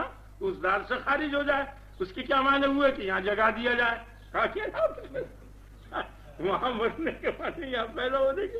اسی لیے تو کہا لا تقولوا لمن يقتل في سبيل الله اموات. جو لوگ راہ خدا میں قتل ہو گئے ان کو مردہ مت کہو. وہ تو اس کے اشارے سے ہوئے نا، جاگے ہیں. وہ اس عالم سے معلوم کہیں گے فلاں شخص سے ہم ابھی بات کر رہے تھے، کہاں گیا وہ؟ اب وہاں ڈھونڈتے پھرے وہاں پتہ نہیں. کہتا بڑا احیا ہوں، بلکہ وہ زندہ ہے. اب جو اس عالم میں وہ جاگا تو نئی بیداری اور نئی زندگی اسے ملی جو اس عالم سے بہت قوی تھی. لیکن اس عالم والوں کو لا تشعرون، تم کو شعور نہیں. وہ شعور کر سکتے ہیں اس کا جو ہمارے خواب کے یار ہیں، ملنے والے ہیں. نہیں سمجھے؟ اور مکان وغیرہ اس میں ہم بیٹھے تھے اور آپ نے مجھے جگا دیا. جاگتے ہی وہاں سے وہاں تو مرا اور یہاں پیدا ہوا. نہیں سمجھا آپ؟ زندہ بیٹھ گیا نا تو ان کو شعور ہوگا اس زندگی کا. اب وہاں موت ہو گئی تو وہ یہ سب کہہ رہے ہیں کہ وہ مر گیا، یہاں سے چلا گیا. نہیں سمجھا؟ انہیں یہ پتہ نہیں کہ وہ لیکن لا تشعرون، ان کو شعور نہیں. ان کو بہت زندہ ہو گیا، بہت زیادہ زندہ ہو گیا. آپ کے خیال میں؟ اور کتنی اچھی مثال ہے اور آیت پر بالکل منطبق ہو گئی. بالکل یہ حال جبر و اختیار کا. ٹھیک ہے نا؟ بس کافی ہو گیا نا. کیف تکفرون باللہ وکنتم امواتا فاحیاکم ثم یمیتکم ثم یحییکم ثم الیہ ترجعون. اب یہاں غور کرنے کا مقام ہے، بہت باریک باتیں ہیں. اور یہ 4 حالتیں بیان کی ہیں. کنتم امواتا، اموات جمع میت کی یا میت کی، دونوں طرح آیا ہے. ارباب لغت میت کی جمع بھی بتاتے ہیں، میت کی جمع بھی بتاتے ہیں. تو اب یہ جو میت کا لفظ بولا ہے تو یہ در حقیقت میت کا لفظ ہمارے ہاں اس پر بولتے ہیں کہ جو پہلے زندہ ہو اور پھر مر جائے، اس کو مردہ کہتے ہیں. اور ویسے کو پتھر وتھر کو، ان چیزوں کو، نطفے کو، غذا کو، ان تمام اشیاء کو جن سے کہ انسان پیدا ہوا ہے، ان کو مردہ نہیں کہتے، بے جان کہتے ہیں. تو چونکہ بے جانی میں وہ مردہ اور یہ دونوں برابر تھے، اس لیے یہ لفظ مستعار لے لیا گیا. لفظ کے معنی بھی سمجھتے جاؤ. یعنی مردے کا لفظ ہماری زبان میں اسی کو کہتے ہیں کہ جس میں پہلے روح ہو اور پھر وہ مر جائے تو اس کو مردہ کہیں گے. اور جن چیزوں سے پیدا ہوا ہے اس وقت بھی وہ زندہ نہیں تھا، تو اس عدم زندگی کو، اس عدم حیات کو، اس عدم وجود کا نام بھی مردہ رکھ دیا. کیونکہ وہ دونوں کے دونوں روح نہ ہونے میں مشترک تھے، اس لیے وہ ایک لفظ دوسرے کی جگہ مستعار لے. ویسے حقیقی معنی میں جو میت جسے کہا جاتا ہے وہ پہلے نہیں تھی، پہلے میں اسے مواد کہتے، کنتم امواتن، تم پہلے مردہ تھے۔ بہرحال لفظوں کے معنی سمجھ میں آ گیا نا، پہلے نہیں تھے یعنی معدوم تھے۔ اب سیدھے لفظوں میں سمجھ لو، پہلے تم معدوم تھے، پھر تم موجود ہوئے، پھر تم معدوم ہو گئے، پھر تم موجود ہو گئے، تو یہ اب قصہ ختم ہو گیا۔